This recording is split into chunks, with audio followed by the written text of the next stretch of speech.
ആഴ്ചയിൽ ഒരു ദിവസം ലീവ് ഉള്ളത്. അന്നൊന്ന് സമാധാനമായിട്ട് ഇരിക്കാന്ന് വിചാരിച്ചാ നീ സമ്മതിക്കുകയില്ല. എല്ലാം നേരത്തെ ചെയ്തു വെച്ചാൽ കുറച്ച് സമാധാനമെങ്കിലും കിട്ടുമല്ലോ. പിന്നത്തേക്ക് മാറ്റി വെക്കുമ്പോഴേ ടെൻഷനൊക്കെ കയറുന്നേ. തലയ്ക്കകത്തേക്ക് എന്തെങ്കിലും കേറി കഴിഞ്ഞാ പിന്നെ നടക്കണ വരെ വെറുതെ വിടില്ല. നിങ്ങൾ പെട്ടെന്നൊന്ന് പോയിച്ചു വാ. അയ്യോ ഞാൻ നിങ്ങളൊന്ന് പോയിട്ട് വാ. ചെല്ലേ. എന്താ അമ്മ ഇത്? ഇന്നും പപ്പടം മറത്തില്ലേ? അച്ഛനോട് സംസാരിച്ചോണ്ട് നിന്ന് അമ്മയ്ക്ക് സമയം പോകുന്ന അറിയില്ല. മിണ്ടാതിരുന്ന് വല്ലതും കഴിച്ചു പോവാൻ നോക്ക്. നീ ഉണ്ടാക്കിയ കറി ഒന്നും അവക്ക് പോരാ. ഫോൺ ആരുടെ നീ നോക്കട്ടെ. ഞാൻ നോക്കിക്കോളാം. അമ്മ പൊക്കോ. എന്തൊരു പെണ്ണാണോ അവള്. ഹലോ ഹലോ, ആരാ ഇത്? പെണ്ണാണല്ലോ ഫോൺ എടുത്തേ. ഒരുപാട് കോൾസ് ഇതിലേക്ക് പോയിട്ടുണ്ടെങ്കിൽ ഞാൻ അന്വേഷിക്കുന്ന ആളിതായിരുന്നു. കട്ട് ചെയ്യുന്നതിന് മുൻപ് അഡ്രസ് അറിയണം. ഹലോ ഹലോ ഹലോ, ഞാൻ പാസ്പോർട്ട് ഓഫീസിൽ നിന്ന് വിളിക്കുന്ന മാഡം. Address verification നടത്താനായിരുന്നു. നിങ്ങളുടെ അഡ്രസ് ഒന്ന് പറയാവോ? ഇന്ന് ഗവൺമെന്റ് ഹോളിഡേ അല്ലേ? ഒരു ഓഫീസ് ഇന്ന് ഓപ്പൺ അല്ലല്ലോ. ഇയാളാണെങ്കിൽ അഡ്രസ് വെരിഫിക്കേഷൻ എന്നൊക്കെ പറയുന്നുണ്ടല്ലോ. എന്തായിരിക്കും കാര്യം? ഹലോ, കേൾക്കുന്നുണ്ടോ മാഡം? ഹലോ, ഞങ്ങളുടെ വീട്ടിലൊരു ആധാർ കാർഡിനല്ലാതെ വേറെ ഒന്നിനും വേണ്ടി അപ്ലൈ ചെയ്തിട്ടില്ല.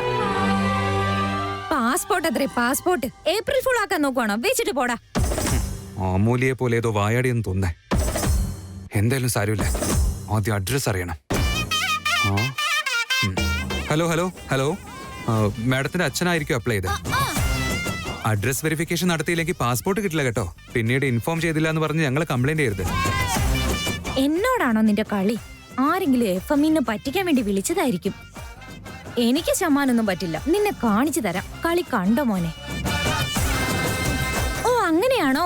എന്റെ അച്ഛന്റെ പേര് തിരുപ്പതി വെങ്കടരാമൻ എന്നാ. ഇങ്ങനെയൊക്കെ ആരെങ്കിലും പേര് വെക്കുവോ?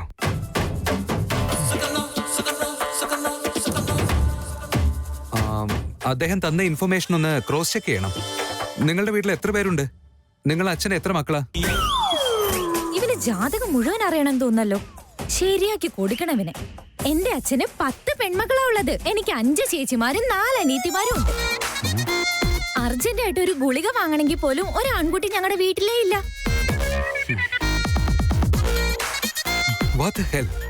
വിക്കി ഇങ്ങനത്തെ വീട്ടിലെ പെൺകുട്ടിയാണോ ഇഷ്ടപ്പെട്ടത്? ആദ്യം അഡ്രസ് ചോദിക്കാം. Okay okay okay, madam address പറയാവോ? ഉറപ്പായിട്ടും പറയാലോ. നിങ്ങളെ പോലുള്ളവർ അനുഗ്രഹിച്ച് നിങ്ങളുടെ പാദ സ്പർശിച്ച ഞങ്ങളുടെ ജീവിതം ധന്യമായി തീരും.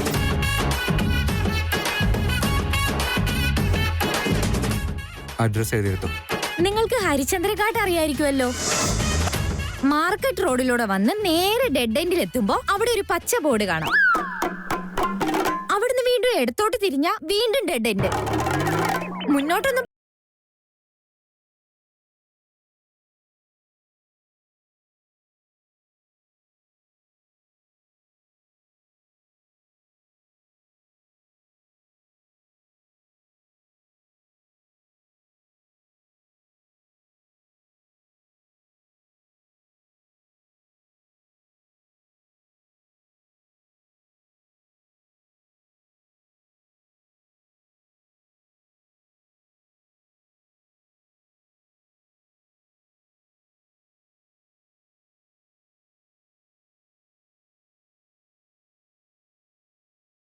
ഞങ്ങളുടേത്.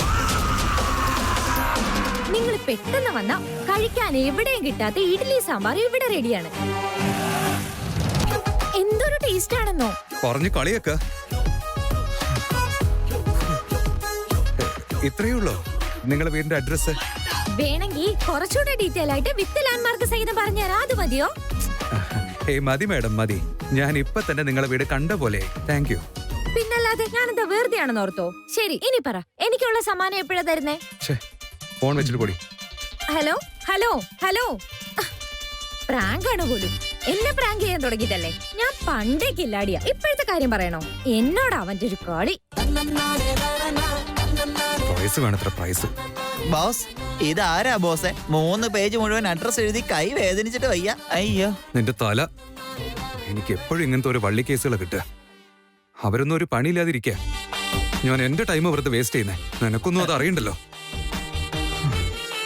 ഇനിയിപ്പോ വിക്കിയുടെ പെണ്ണിനെ എങ്ങനെ കണ്ടുപിടിക്കാനാണ്?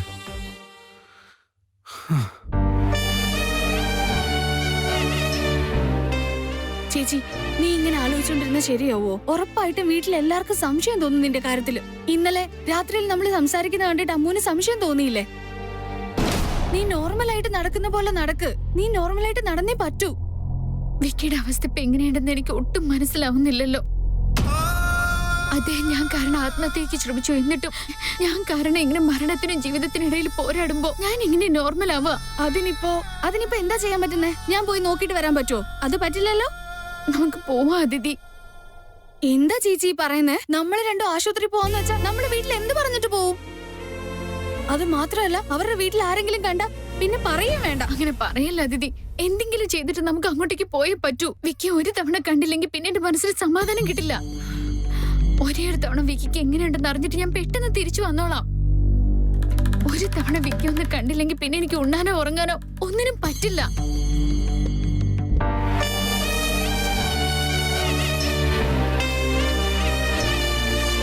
ശരി, വിക്കിയെ കണ്ടു കഴിഞ്ഞാ ചേച്ചി നോർമൽ ആവുമോ? തീർച്ചയായിട്ടും. ശരി, അപ്പോ നീ റെഡിയാവ.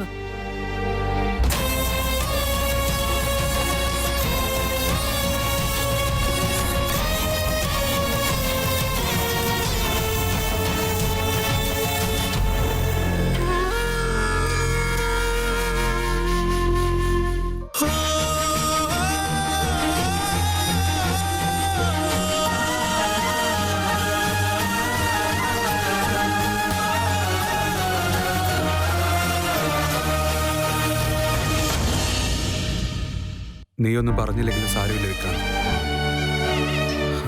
നിന്റെ പെണ്ണാരാണെന്ന് എനിക്ക് കണ്ടുപിടിച്ചേ മതിയാവും.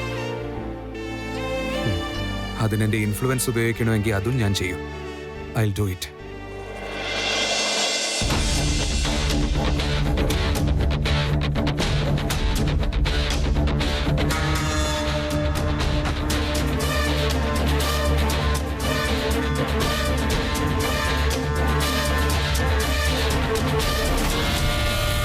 എക്സ്ക്യൂസ് മീ, വിക്രാന്ത് മേനോനെ ഏത് വാർഡിലേക്കാ ഷിഫ്റ്റ് ചെയ്തിരിക്കുന്നത്? അതോ വാർഡിലേക്ക് മാറ്റിയിട്ടില്ലേ? ഇല്ല, ആ പേഷ്യന്റ് വാർഡിലേക്ക് ഷിഫ്റ്റ് ചെയ്തിട്ടുണ്ട്. ഈ വഴി പോയി ലെഫ്റ്റ് കയറിയാൽ മതി. അവിടെ ലിഫ്റ്റ് ഉണ്ട്, 3rd floor. Okay, thank you. Doctor, വിക്രാന്തിനെ ഇന്ന് ഡിസ്ചാർജ് ചെയ്യുമല്ലോ അല്ലേ? അവന് വേറെ കുഴപ്പമൊന്നുമില്ലല്ലോ?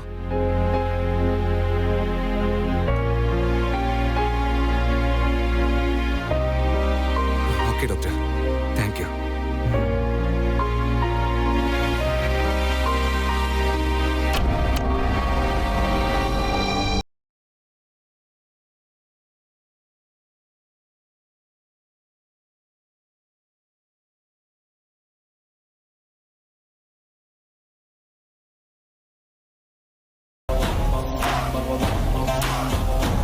ഇതാ എന്റെ റെസിഗ്നേഷൻ ലെറ്റർ.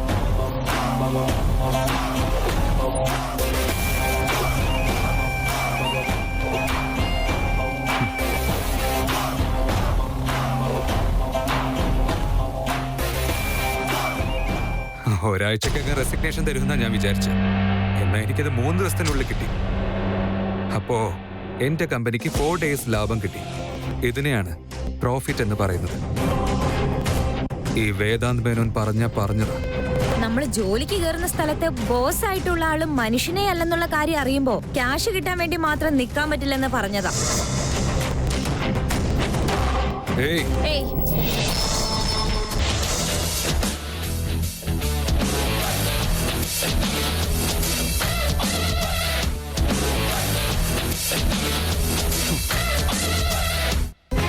നോക്ക്, വിക്രാന്ത് ഇപ്പോഴും ഡിസ്ചാർജ് ആയിട്ടില്ല.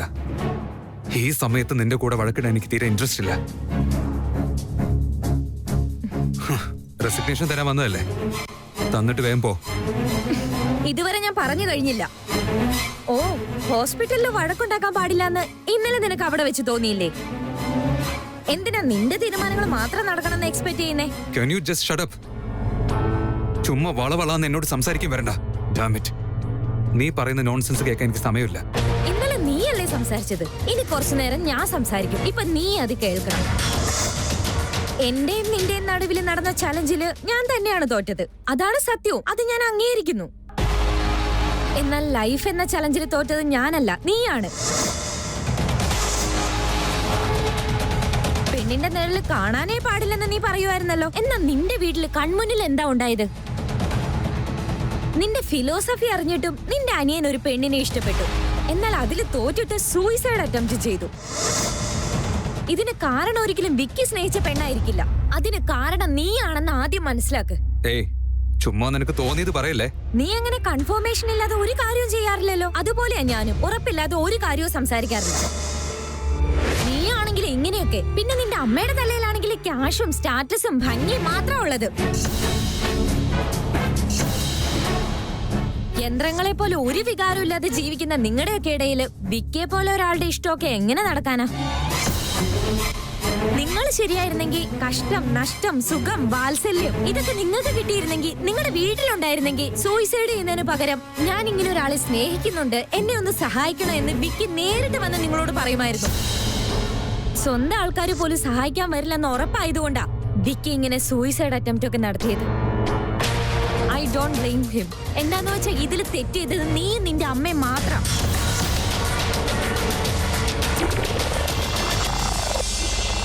ഏയ് ഇനി എന്റെ അമ്മയെ പറ്റി ഒരക്ഷരം നീ മിണ്ടിയാ ഞാൻ വെറുതെ ഇരിക്കില്ല. ദേഷ്യം വരുന്നുണ്ടല്ലേ? അമ്മയുടെ കാര്യം പറയുമ്പോ ദേഷ്യം വരുന്നല്ലേ? നീ ഇപ്പൊ പറയുന്ന അനുസരിച്ച് നിന്റെ അമ്മയുടെ ഭാഗത്ത് ഒരു തെറ്റുമില്ല. എനിക്കും അതുകൊണ്ടാ ദേഷ്യം വരുന്നേ. നീ ഇന്നലെ എന്നോട് എന്താ പറഞ്ഞേ?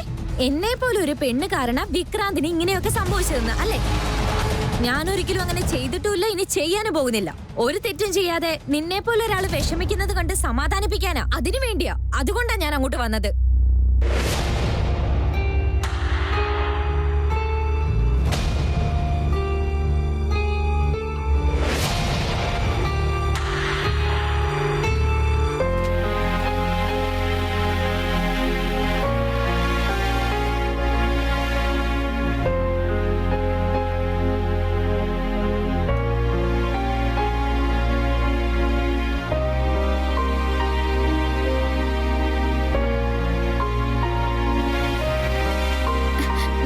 വിക്കിയെ കാണാൻ ഇങ്ങോട്ട് വന്നെന്ന് ചോദിച്ചാൽ എന്താ അവരോട് പറയാ? ആഴം ഒന്നും നോക്കാതെ ഇറങ്ങിക്കഴിഞ്ഞു. വേറെ ഒന്നും ആലോചിക്കണ്ട. നീന്തണം, അത് മാത്രമേ വഴിയുള്ളൂ. വേറെ ഒന്നുമില്ല. അങ്ങനെയല്ല. നീ ചേച്ചി, നീ അകത്ത് പോയി വിക്രാന്തിനോട് സംസാരിക്ക്. ഇനി ഇങ്ങനെ ഒരു കാര്യവും ചെയ്യരുതെന്ന് പറഞ്ഞു കൊടുക്ക്.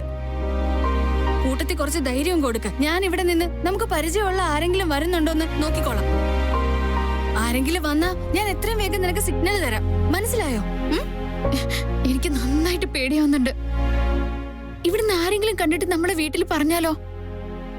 പിന്നെ അച്ഛനും അമ്മയും ചോദിക്കുന്ന ചോദ്യങ്ങൾക്ക് എന്താ ഉത്തരം പറയാ? അമ്പലത്തിലേക്ക് പോവാണെന്ന് പറഞ്ഞല്ലേ ഇങ്ങോട്ട് വന്നത്. നീ എന്താ പറയുന്നേ? ഞാൻ എന്തോ എന്റെ കാര്യം സംസാരിക്കാൻ വേണ്ടി എന്റെ ലവറിനെ കാണാൻ വന്ന പോലെയാണല്ലോ നീ 100 ചോദ്യം ചോദിക്കുന്നത്. മിണ്ടാതെ വാ. Excuse me. ഇന്നലെ ഇവിടെ വിക്രാന്ത് എന്ന് പറയുന്ന ഒരാളെ അഡ്മിറ്റ് ചെയ്തിരുന്നു. അയാളെ ഒന്ന് കാണണമായിരുന്നു. അയാൾ ഇന്നലെ ഐസിയുലായിരുന്നു. ഞങ്ങൾക്കൊന്ന് കാണാൻ പറ്റുമോ? ഇല്ല, ആ പേഷ്യന്റ് വാർഡിലേക്ക് ഷിഫ്റ്റ് ചെയ്തല്ലോ. ഇതുവഴി പോയാൽ മതി. ലിഫ്റ്റ് ഉണ്ട്, 3rd floor 4th room. Okay, thank U. ഏയ് ഇത്രയും കാലം എന്റെ പിറകെ നടന്ന് വഴക്കുണ്ടാക്കിയ നീ ഇപ്പൊ എന്നെ ഉപദേശിക്കാൻ വരുന്നോ? നിന്റെ എയിം എനിക്ക് നന്നായിട്ട് അറിയാം. എന്റെ പെർമിഷൻ ഇല്ലാതെ എന്റെ ക്യാബിനിൽ വന്ന് എന്റെ മെയിൽ ഐ ഡിയിൽ നിന്ന് നീ മെയിൽ അയച്ചില്ലേ? അത് എത്തിക്സ് ആണോ? തെറ്റല്ല അല്ലേ? എന്റെ കയ്യിൽ പ്രൂഫും ഉണ്ട്. നീയായിട്ട് റെസിഗ്നേഷൻ തന്നില്ലെങ്കിൽ ഞാൻ നിന്നെ ടെർമിനേറ്റ് ചെയ്യാൻ നിൽക്കുകയായിരുന്നു. ഇനിയും നല്ലവളാണെന്ന് കാണിക്കാൻ എന്റെ മുന്നിൽ കിടന്ന് നീ അഭിനയിക്കണം. ഇത്ര വലിയൊരു കമ്പനി നടത്തുന്ന നിനക്ക് ഒരു ജോലിക്ക് വരുന്ന ഞങ്ങളെ പോലുള്ളവരോട്, ഒരുപാട് കഷ്ടപ്പെടുന്നവരോട് ഇതുപോലെ ദുഷ്ടത്തരം കാണിക്കുന്ന നിന്നെ ഒരു പാഠം പഠിപ്പിക്കാൻ വേണ്ടി തന്നെയാ ഞാൻ ഇങ്ങനെയൊക്കെ ചെയ്തത്. നീ വല്ലാതെ ഓവർ ആവുന്നുണ്ട്. ഇപ്പൊ ഓവറാകുന്ന നീയാ. എല്ലാവരുടെയും തല നിന്റെ കാൽച്ചോട്ടിലായിരിക്കണം. ഹെഡ് വെയിറ്റ് ഒരുപാട് കൂടുതലായ ഇന്നല്ലെങ്കിൽ നാളെ നീ തല കുനിക്കേണ്ടി വരും. നിന്റെ വീട്ടുകാരും നിന്റെ ചുറ്റുമുള്ളവരും നിന്നോടുള്ള സ്നേഹം കൊണ്ടോ അതോ നിന്നോടുള്ള പേടി കൊണ്ടോ നീ പറയുന്നതിന് എല്ലാത്തിനും ഒന്നും പറഞ്ഞ് കാളയെ പോലെ തലയാട്ടിക്കൊണ്ടേയിരിക്കും. അതല്ലേ നിന്റെ അഹങ്കാരം. ആ അഹങ്കാരം കൊണ്ടാ ഒരു കാര്യം ആലോചിക്കാതെ നീ ഇതൊക്കെ ചെയ്തു കൂട്ടിക്കൊണ്ടേയിരിക്കുന്നത്. അതാ നിന്റെ പ്രശ്നവും. നിന്റേതായിട്ടുള്ള ഒരു രൂപ പോലും എനിക്ക് വേണ്ട. ഞാൻ ജോലി ചെയ്ത 4 ദിവസത്തെ ശമ്പളം നീ ആർക്ക് വേണമെങ്കിലും കൊടുത്തോ, അതല്ലെങ്കിൽ നിന്റെ കയ്യിൽ വെച്ചോ. ഞാൻ അത് ചോദിച്ചോ ഒരിക്കലും വരില്ല. ഞാൻ ഇവിടുന്ന് പോകുന്നു. Good bye. ഏയ് ഇവിടെ നിന്ന് ഇറങ്ങി പോകുന്നുണ്ടോ? ഇനി മേലെ എന്റെ കൺമുന്നിൽ പോലും നീ വന്നേക്കരുത്.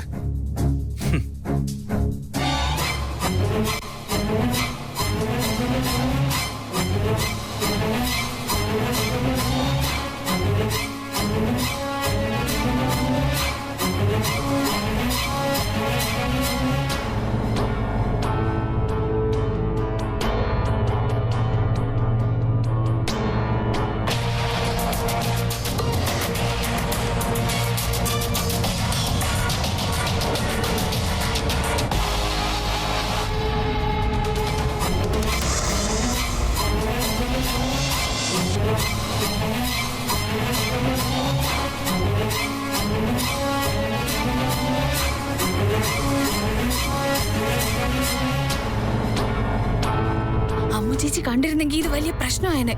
വാ വേഗം പോവാ.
സത്യമാണോ?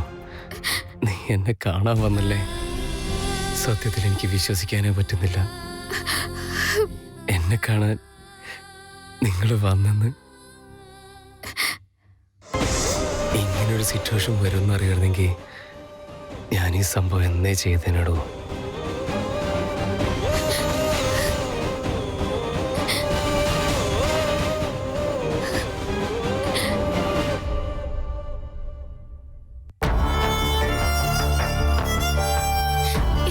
ഇങ്ങനെയൊക്കെ എന്നോട് പറയുന്നേ? വീണ്ടും ഇങ്ങനെയുള്ള കാര്യങ്ങൾ സംസാരിക്കല്ലേ വിക്കി. വേണ്ട വിക്കി, എനിക്കുണ്ട്. അവിടുന്ന് കിടന്നുകൊണ്ട് തന്നെ സംസാരിച്ചോളൂ. നല്ല ക്ഷീണം ഉണ്ടാവില്ലേ? നിന്നെ കണ്ടപ്പോഴേ എന്റെ ക്ഷീണവും സങ്കടവും എല്ലാം മാറിയില്ലെങ്കിൽ പിന്നെ ഞാൻ നിന്നെ സിൻസിയറായിട്ട് സ്നേഹിച്ചതിന് എന്താ അർത്ഥമുള്ളേ? അങ്ങനെയാണെങ്കിൽ നീ വിശ്വസിക്കുന്ന ഈ സമൂഹം എന്തായിരിക്കും വിചാരിക്കുക? അതുപോട്ടെ, നീ ഒറ്റയ്ക്കാണോ വന്നേ? അതോ അതിഥിയുടെ കൂടെ വന്നത്? അവളിവിടെ പുറത്തുതന്നെ നിൽപ്പുണ്ട്. അപ്പോ നമ്മുടെ കുഞ്ഞനീതിക്ക് ആ കാര്യം മനസ്സിലായല്ലേ? നമ്മൾ തമ്മിൽ പ്രണയത്തിലാണെന്ന് ഞാൻ അവളോട് പറഞ്ഞു. അപ്പൊ ഇപ്പൊ എന്താ പ്രണയം ഇല്ലെന്നാണോ നീ പറയുന്നത്? ജീവനുണ്ടെന്നുള്ള കാര്യം ഉറപ്പാണെങ്കിൽ ഉള്ളിൽ പ്രണയം എന്തായാലും ഉണ്ടാവും.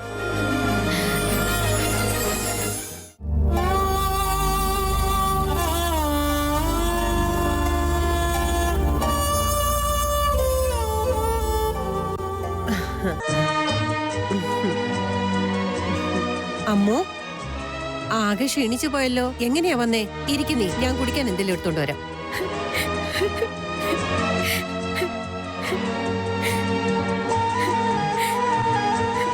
അമ്മോ, എന്തിനാ മോളെ നീ കരയുന്നേ? എന്താ പറ്റിയ നിനക്ക്? അയ്യോ എന്റെ ദൈവമേ, നീ വീണ്ടും വീണ്ടും കരയാണല്ലോ. ഇങ്ങനെ കരയാൻ വേണ്ടി മാത്രം ഇവിടെ ഇപ്പൊ എന്താ ഉണ്ടായത്? ഞാനീ പറയാൻ പോകുന്ന കാര്യം കേട്ട അമ്മ എന്നെ വഴക്കൊന്നും പറയരുത്. വഴക്ക് പറയാൻ വേണ്ടി മാത്രം നീ എന്താ ചെയ്തേ?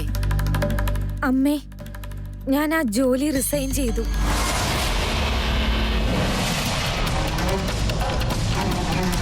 ജോലി റിസൈൻ ചെയ്യാൻ വേണ്ടി എന്താ ഉണ്ടായേ? എല്ലാം നന്നായിട്ട് പോകുന്നു എന്ന് നീ തന്നെയല്ലേ പറഞ്ഞത്? അമ്മേ, എന്റെ ബോസ് വേറെ ആരുമല്ല, ആദ്യ ചേച്ചിയുടെ ചേട്ടനാ. അന്ന് ഹോസ്പിറ്റലിൽ വെച്ച് സ്ത്രീകൾക്കെതിരായിട്ട് സംസാരിച്ചില്ലേ അവനില്ലേ, ആ വേദാന്ത്.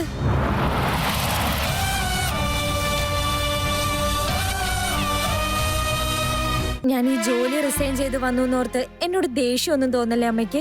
ഇന്നലെ അവനും അവന്റെ അമ്മയും നിങ്ങളോട് രണ്ടുപേരോട് സംസാരിച്ച രീതി എനിക്ക് ഒട്ടും ഇഷ്ടപ്പെട്ടില്ല. അതുകൊണ്ട് ഓഫീസിൽ പോയി റെസിഗ്നേഷൻ ലെറ്ററും കൊടുത്തിട്ട് പോന്നു. പ്ലീസ് അമ്മ ഇങ്ങനെ വിഷമിക്കല്ലേ. ചേച്ചിയുടെ കല്യാണം അടുത്ത് വരെയല്ലേ അമ്മേ, എല്ലാത്തിനും സഹായിക്കണമെന്ന് കരുതിയിരുന്നത്. നമ്മുടെ വീട്ടിൽ ഒരുപാട് ആവശ്യങ്ങളുണ്ടെന്നൊക്കെ എനിക്കറിയാം. എന്നാലും ഞാൻ എന്താ ചെയ്യാ? നല്ല കാര്യവും മോളെ നീ ചെയ്തേ. അവര് പറഞ്ഞ പോലെ നമ്മൾ അവരുടെ സ്റ്റാറ്റസിന്റെ അത്രയും വലിയവരല്ല. പക്ഷെ നമുക്ക് അന്തസ്സും അഭിമാനവും ഉണ്ട്. നീ ഇങ്ങനെ ചെയ്ത് അച്ഛന്റെ മര്യാദയാണ് വലുതാക്കിയത്. അങ്ങനെയുള്ളവരുടെ കൂടെ ജോലി ചെയ്യുന്നതിനേക്കാൾ നല്ലത് അത് വേണ്ടാന്ന് വെക്കുന്നത് തന്നെയാ. സത്യമാണോ അമ്മ ഈ പറയുന്നത്? അമ്മയ്ക്ക് എന്നോട് ഒരു ദേഷ്യവും ഇല്ലേ? ഇത്രയൊക്കെ സംസാരിച്ചിട്ട് നീ ജോലി റിസൈൻ ചെയ്തില്ലായിരുന്നെങ്കിൽ ഞാൻ ആകെ വിഷമിച്ചേനെ മോളെ. എന്നാ നീ എടുത്ത തീരുമാനം ശരിയായിരുന്നു മോളെ. പിന്നെ നീ എന്തിനാ മോളെ ഇങ്ങനെ കിടന്ന് വിഷമിക്കുന്നത്? നിന്റെ അച്ഛൻ എപ്പോഴും ഒരു കാര്യം തന്നെ പറയല്ലോ, I am proud of you മോളെ. ഞാനും പ്രൗഡ് ഓഫ് യു മോളെ.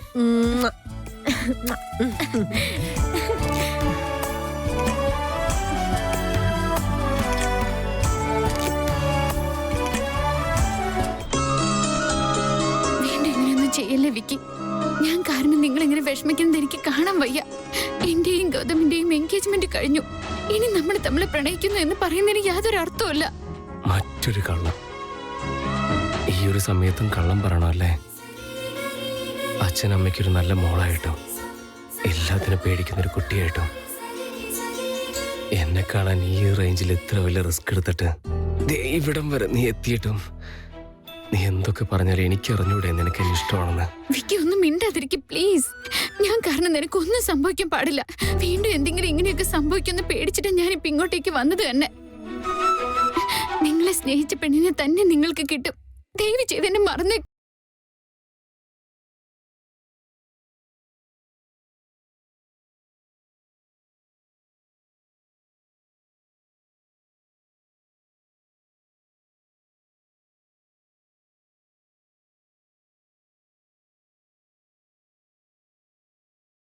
നീ അങ്ങോട്ട് ഇഷ്ടപ്പെടാൻ പോകുന്നതും നിന്നെ തന്നെയായിരിക്കും ആരതി. ഈ ഒരു കാര്യത്തില് ഒരു കാരണവശാലും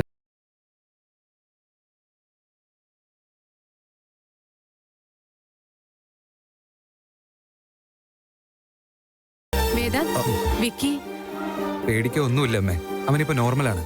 പെർഫെക്റ്റ്ലി ഫൈൻ. നമുക്ക് അങ്ങോട്ട് പോകാം. ശരി.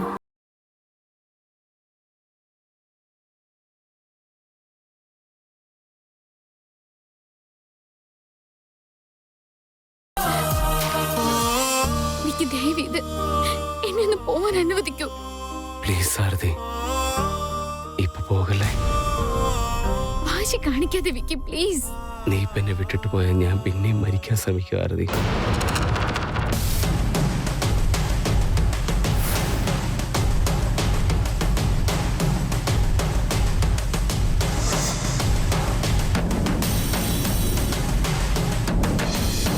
ചേച്ചി, വിക്കിയുടെ അച്ഛനും അമ്മയൊക്കെ വരുന്നുണ്ട്. ഇനിയിപ്പോ എന്താ ചെയ്യാ? വാ നമുക്ക് പോവാം. വേണ്ട ചേച്ചി, പുറത്തിറങ്ങി അവരെന്തായാലും നമ്മളെ കാണും. അയ്യോ എന്റെ ദൈവമേ, ഇനിയിപ്പോ എന്താ ചെയ്യാ? വന്നേ.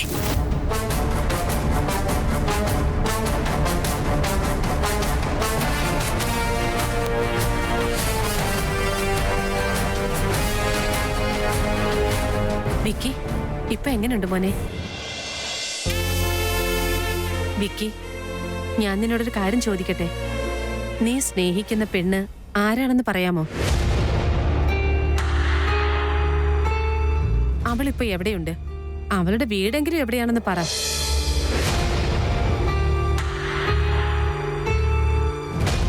അവൾ ഇവിടെ തന്നെയുണ്ട് മദർ ഇന്ത്യ.